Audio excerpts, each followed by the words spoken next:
If you want to change the world, start off by making your bed. If you make your bed every morning, you will have accomplished the first task of the day. It will give you a small sense of pride, and it will encourage you to do another task, and another, and another.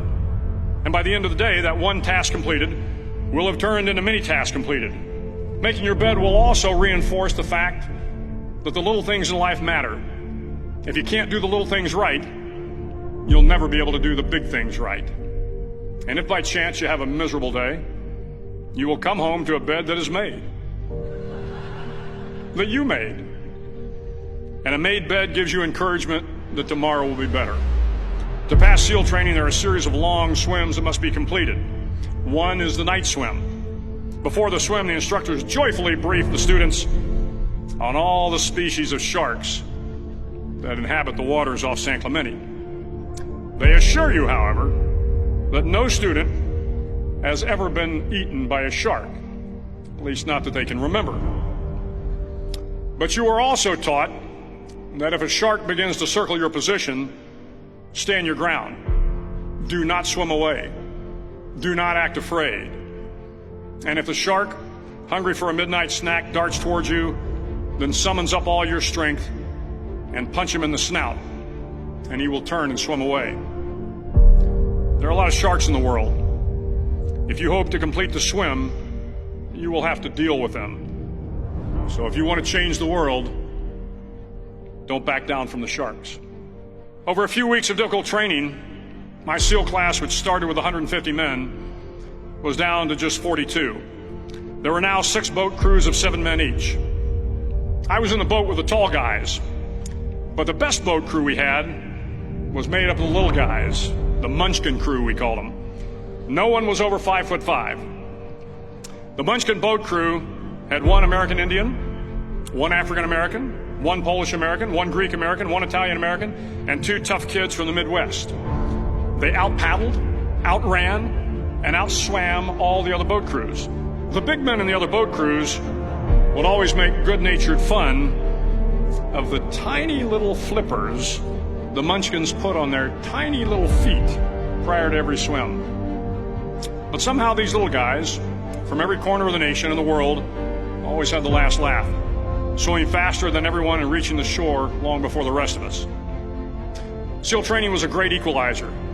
Nothing mattered but your will to succeed, not your color, not your ethnic background, not your education, not your social status. If you want to change the world, measure a person by the size of their heart, not by the size of their flippers. The 9th week of training is referred to as Hell Week. It is 6 days of no sleep, constant physical and mental harassment, and 1 special day at the Mud Flats. The Mud Flats are an area between San Diego and Tijuana where the water runs off and creates the Tijuana Sloughs, a swampy patch of terrain where the mud will engulf you. It is on Wednesday of Hell Week that you paddle down to the mud flats and spend the next 15 hours trying to survive the freezing cold, the howling wind, and the incessant pressure to quit from the instructors. As the sun began to set that Wednesday evening, my training class, having committed some egregious infraction to the rules, was ordered into the mud. The mud consumed each man till there was nothing visible but our heads. The instructors told us we could leave the mud if only 5 men would quit. Only 5 men, just 5 men, and we could get out of the oppressive cold. Looking around the mud flat, it was apparent that some students were about to give up. It was still over 8 hours till the sun came up. 8 more hours of bone-chilling cold. The chattering teeth and the shivering moans of the trainees were so loud, it was hard to hear anything. And then one voice began to echo through the night. One voice raised in song. The song was terribly out of tune, but sung with great enthusiasm.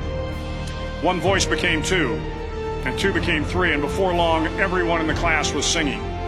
The instructors threatened us with more time in the mud if we kept up the singing, but the singing persisted, and somehow the mud seemed a little warmer, and the wind a little tamer, and the dawn not so far away.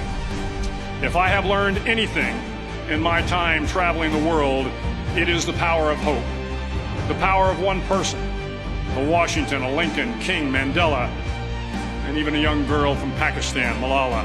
One person can change the world by giving people hope. So if you want to change the world, start each day with a task completed. Find someone to help you through life. Respect everyone. Know that life is not fair and that you will fail often. But if you take some risks, step up when the times are the toughest, face down the bullies, lift up the downtrodden, and never ever give up. If you do these things, the next generation and the generations that follow will live in a world far better than the one we have today. And what started here will indeed have changed the world for the better.